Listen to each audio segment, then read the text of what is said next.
Alright guys, it is a lazy Sunday out here. It's actually not too bad outside, probably 85 degrees. So this thing is done with the exception. I can't find the 0304 coolant temp sensor. I go to AutoZone and they're telling me that the sensor that I have in this truck is the correct one. Oh, the alarms. That's pretty interesting. Make sure we didn't leave anything on, because that's generally a dead battery sound, or dead battery thing. No? So, like I was saying, this thing is basically done. Other than, you know, this sensor here, which that's what we need to figure out. And then I need somebody to come in with and do the ignition switch so that it'll at least run and drive for the guy without, like, I don't know what the deal is with that. I'm gonna see if this thing will start or has power, because everything works. She's dead as shit. All right, so what ended up happening was sometimes people make mistakes. I'll claim this one. I forgot that the external voltage regulator, that bad boy needs to go to a switched 12 volt, not a actual 12 volt. So that's my bad, but we're getting it charged back up.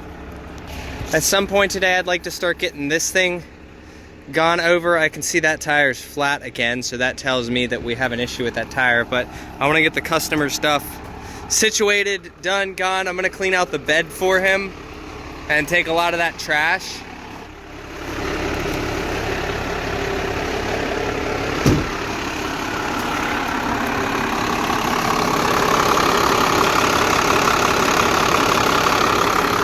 While we get those batteries charged back up. All right, remember guys, I told you about this turbo, okay? You guys know that this was the turbo that had a shitload of shaft play. Look at that exhaust, okay? I was like, yeah, I'm gonna watch the tailpipe and see what's going on, see if there's any oil, right? So there's no oil coming out the tailpipe.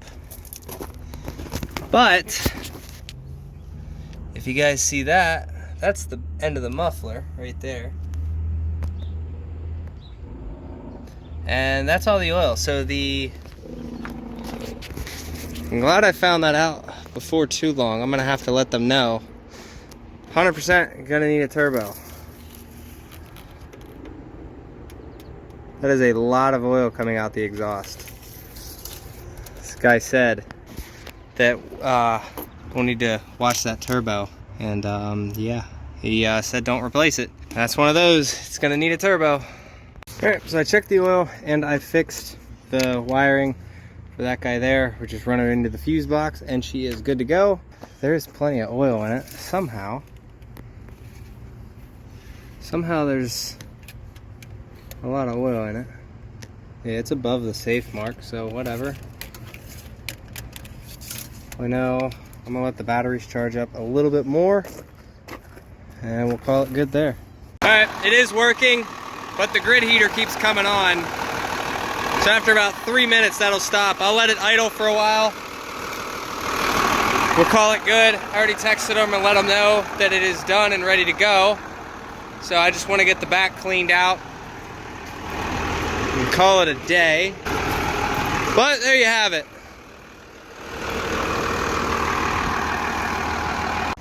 Alright, so I got this thing uncovered. And I started doing more digging on this windshield because I was going to grab the rest of it today. And I don't know if this happened recently or what. There's a big old ka-chow right out the center. So, defeats the purpose of me taking the windshield. Therefore, I'm just going to let it go. I did learn how to do the sides and shit. Haven't figured out how to do the tops. But, doesn't matter to me because the windshield just shot anyway because of that. So, here you go. I got my truck moved, my box truck. I'm gonna get this picked up here somehow. I think I have a bottle jack up in there. And we're gonna get this pulled out. I'm gonna put the box truck back up against, just organizing on a Sunday. Figure no money to be made today anyway. We're trying to book some loads. Going to Tennessee this week. I had one for like $3 grand. But I don't know what the deal is with it. So besides that, I got the, you guys will see, I got that guy just sitting up there just so we don't get any rain in the camper. Josh isn't gonna end up taking it. He changed the plans for him. So I'm gonna go ahead and clean this thing up for myself for what I paid for it. I'm not too disappointed for the price I paid, so I don't care. I sold a door and bought a camper. Happy with that. Now we'll go ahead and get this thing picked up, get it out of the way, and then we'll move that. I like to pull it in so that it's a little bit more convenient, but we'll see. At some point, we'll also put a transmission in that and get the windows tinted. And slowly working on getting the tint exemption. So working on getting that, and then we shouldn't have any issues with tint at all, because I should be able to get that no problem. Alright, for those who like these kind of videos, I know, organization. Must be this guy next to us, 2 spots. They must be out camping or something, but they're both done. That's ready to be taken off. I'm gonna start messing with this tomorrow. It's getting pretty hot, so probably not tomorrow, maybe next weekend. But I just at least wanted to get the roof thing on. And then this, hopefully they pick up this week. If all goes well, I got a Massachusetts to Arkansas load. And it's a pretty expensive load. The guy valued it over $1 million, but we'll see. Seems like, oh man, not everybody's taking these loads seriously like they used to. With the fuel prices and whatnot, customers have just been pretty hesitant on pulling the trigger. So for what it's worth, looking for some power only loads, something going down to Tennessee so I can grab my trailer. We need to get more work in the shop. Everybody is afraid to spend money right now, which is fair, but it's not good for the economy. So this economy is pretty screwed up. So hopefully we find some work this week. I'm ready to get back to work. I'm tired of sitting around. All right, next day. It's actually a holiday today. So I'm not doing anything other than bringing my ladder out. Yeah, I went and bought a ladder the other day just to be able to get into the gutters. So I'm bringing this, gonna leave this here so that it makes it easier to get on the roof of this thing. I'm probably not gonna do shit today because it's like 85 degrees and, well, screw that. I was supposed to have a load going tonight to Arkansas, and go figure, customer cancels. Bullshit. So that would have been nice, because that would have made the trailer down payment for me and I could have picked my trailer up. Now we started looking. I got online yesterday. I got on there today, and I tried to book a fifth wheel that was actually going to Texas. And go figure, they posted up and they're like, oh yeah, it won't be ready for another month. So I was like, okay, whatever. So now we're still looking for some decent power only loads. That load was going to Texas, and then I immediately found one a little bit north up in Dallas, going from Texas up to Vermont. Not the greatest numbers in the world, but it still would have been a good $6,500, and I'm running the waste oil, so it's like, wouldn't really cost me all that much in fuel, but whatever. Just waiting on this truck to get picked up. None of the scrap yards are open today. I'm going to be taking that tomorrow to the scrap yard, and then we'll call that a day. All right, another day. I've been spending all day trying to get a load for this thing. I had a load to Maine, I had a load to Arkansas, I had a load to Florida. These brokers are a pain in the arse. So I got the last of the waste oil. So this thing is pretty, pretty full for what it is. I could probably fit another 30 gallons in the aux tank. That would be nice, but I'm out.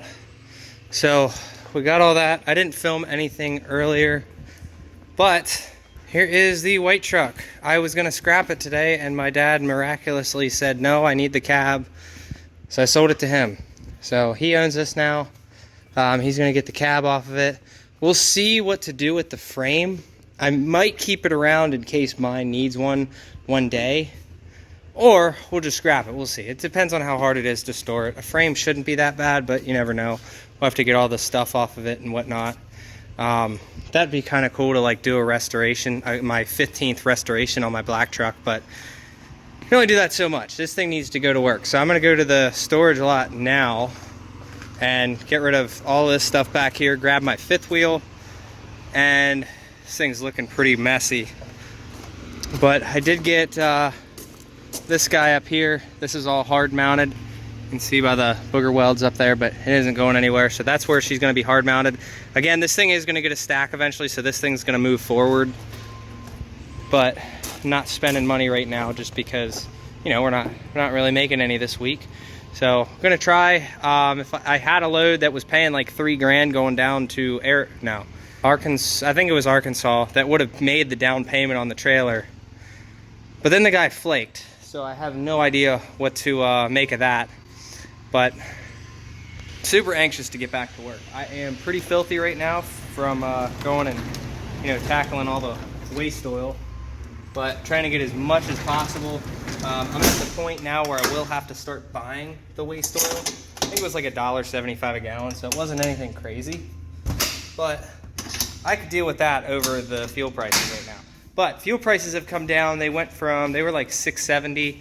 Now they're down around like $6.15, which is still god awful, but it's not a super big deal. I'm gonna get back on the load board tonight when I get home and try to make a couple of calls. Even had a broker say, hey, you know, I got a second one. That one just went, but I have a second one going to Florida, same thing. And he texts me again later. He's like, you know, here's my name and number and shit. And then he never texts me back at all. And I'm like, do you have a load or not? And he never answered me. So I'm like, okay, cool. Oh well. But yeah, I'm gonna get to the storage lot. We'll call it a day. Did I? Yes, cool. And for those wondering, he's gonna do a cab swap. Take this cab and put it on something. We just need to find something, but that's all him now. Not my problem. Let's get to the storage lot. So this batch of waste oil is definitely gonna stink because there was like 5, maybe 10, I don't know, in between 5 and 10 gallons of coolant and water. I'm gonna say coolant. And yeah, so it's definitely gonna stink pretty bad. There are some mornings. I think the only drawback to the waste oil is that it is horribly stinky. Horribly. One day it smelled like burnt campfire. All right, here's everything I'm gonna be bringing. Fifth wheel, gooseneck. It's nice having the rails because you can like put this in here. Obviously it's not like mounted down or anything, but I got wood, straps, chains, stuff like that for like little tiny things. Pieces of wood are nice for if you're gonna have to jack stuff up. And then I got my spare, whether I'm gonna need it or not. These backs are, I like to say they're a 5, so we'll run those. And then the fronts are getting a little choppy. So at some point we're gonna be getting some Carlisle ball joints for this thing. And getting some new, bigger tires, new front wheels. So it'll be coming together, but I'm not spending any money until we start getting some money coming back in. Not struggling by any means, but it is always nice before you start spending money to have money coming in. God, I am just looking. My damn hair, it's hot today. It was like 104 earlier.